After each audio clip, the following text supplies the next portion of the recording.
Apa saja amalan yang bisa dilakukan sama seorang hamba ketika di 10 hari pertama di bulan Dzulhijjah?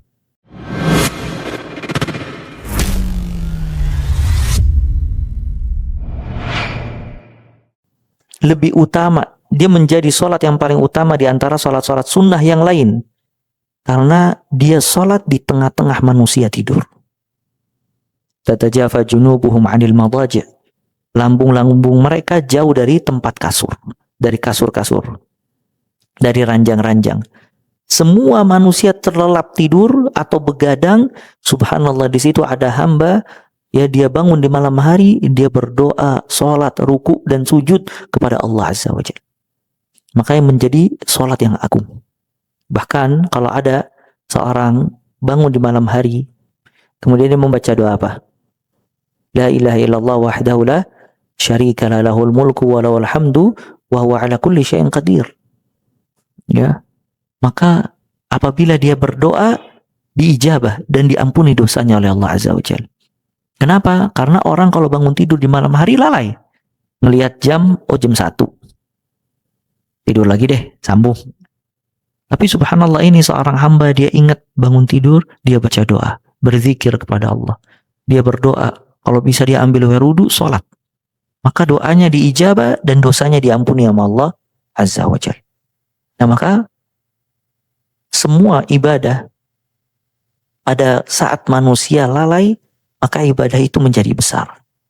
Dan sekarang subhanallah ya ikhwah, kita hidup di akhir zaman yang fitnahnya sangat banyak. Antum kalau lihat berita, hampir tidak ada berita baik. Semua berita apa? Buruk. Ya, penjara, bunuh orang, copet, curanmor, curi motor, judol, pinjol, semuanya, perzinahan. Ya, ini fitnah yang sangat besar. Ya, semoga masuk di dalam hadis Nabi SAW. Al-ibadatu fil haraj kahijratin ilai. Ibadah di tengah-tengah fitnah itu seperti hijrah ke Nabi Muhammad SAW. Kalau ada seorang hamba, dia fokus beribadah kepada Allah di tengah fitnah yang sangat dahsyat.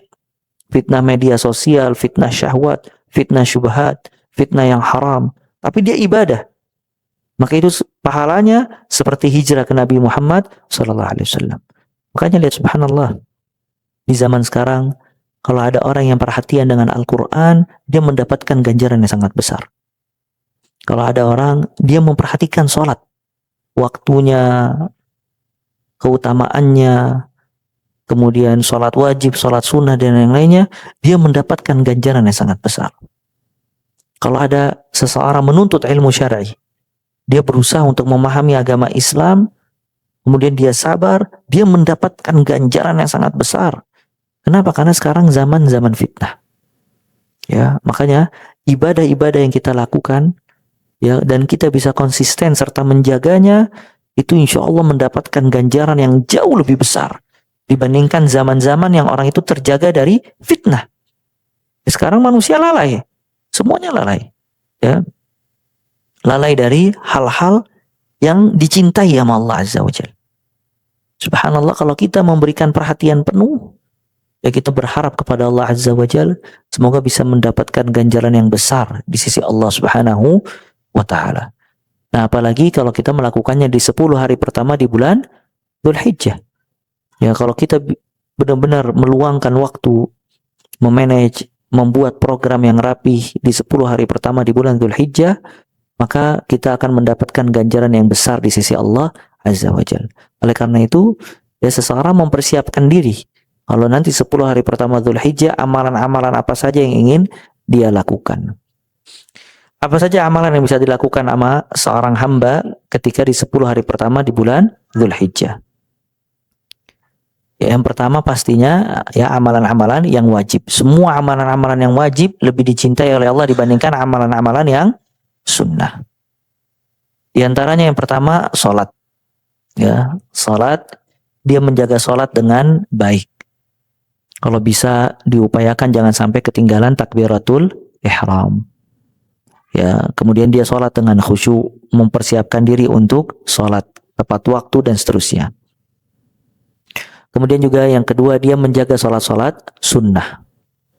Seperti sholat sunan rawatib yang 12 rakaat. Kata Nabi SAW, "Man shalla isnatai asyrata rak'atan fi yaumin wa lailatin, bunya lahu bihinna baitun fil jannah." Barang siapa yang mengerjakan sholat 12 rakaat di dalam satu malam, satu hari dan satu malam, akan dibangunkan baginya rumah di surga. Ya. Dan sholat-sholat sunnah yang lainnya. Dia bisa mengerjakan sholat duha 4 rakaat. Kemudian setiap selesai wudu dia sholat 2 rakaat. Kemudian habis itu dia sholat sebelum asar 4 rakaat. Kata Nabi SAW, rahimahullahu imra'an shalla qabla al-asr arba'an. Allah merahmati seseorang sholat sebelum asar 4 rakaat. Ya. Kemudian juga sholat malam, dia berusaha untuk bisa mengerjakannya 11 rakaat. Ya. Dan sholat-sholat yang lainnya. Ya, dia perbanyak jumlah rakaat di 10 hari pertama di bulan Dzulhijjah. Bisa dia memperlama sholatnya, karena kata Nabi SAW, afdalus sholat tulul qunut. Sholat yang paling afdal yang paling panjang. Ya, kalau dia sholat sendiri, dia panjangkan sholatnya. Kalau misalnya memang tidak, dia bisa memperbanyak jumlah rakaatnya. Ya. Kemudian juga di antara amalan yaitu puasa. Ya, mengerjakan puasa. Bisa puasa 10 hari atau 9 hari ya, karena hari ke-10 kan Id.